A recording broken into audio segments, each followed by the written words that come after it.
Let's say you are working at XYZ company and they grant you 8,000 RSUs. And let's say it's a 4-year graded vesting schedule. What this means is at the end of each year, for 4 years, you're going to get 2,000 RSUs or shares of your company's stock. You stay there for 4 years, you take advantage of the RSUs and get the full 8,000.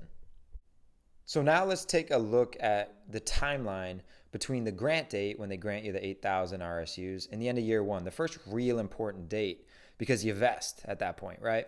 So there is going to be a stock price of your company at the grant date, but it really doesn't matter because you are not vested yet. So what matters is this point, the end of year one, when the first 2,000 RSUs vest. Let's say there's a stock price of $10 at that point in time. So we've got 2,000 shares at $10, and guess what? You just got a $20,000 bonus. So this is great news, of course. You just made more money, a lot more money this year, right? Hopefully the next year is even more lucrative for you. But you got to keep in mind, just like your, regular income that you earn at your company, you got to pay tax on this money. And so generally what happens is your employer is going to sell a portion of those 2,000 shares that are now vested. And they do this because there's a standard or required amount that they have to withhold for you. It's 22% at the federal level. You still got to pay state and FICA tax, right? So maybe it's not 2,000 shares that you net, maybe it's 1,500.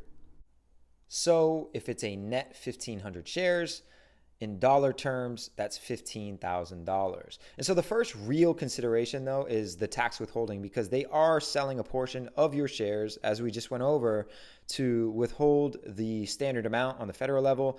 But generally speaking, that's not going to be enough, especially if you're, say, in a 32% tax bracket, they're withholding 22% at the federal level. That's a couple thousand more that you need to compensate for. So maybe you end up selling a couple hundred more shares, and maybe it's a net 1,300 in order to proactively plan for that tax bill.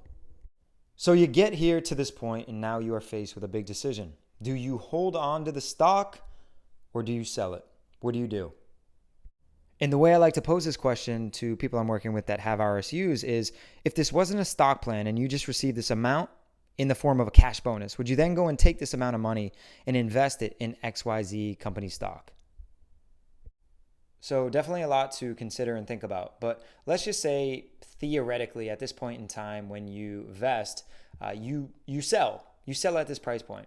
You're not going to owe any more in tax because you paid tax up until this point. Or you could hold on to the stock, and if the stock price goes up over time and you sell it down the road at a gain, you'll be paying either short-term or long-term capital gains tax. And long-term rates are lower and therefore more favorable.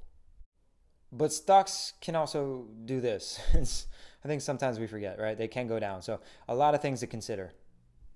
And really, this is where your personal situation and finances and goals really drives your decision making as you start to consider things like concentration risk and diversification.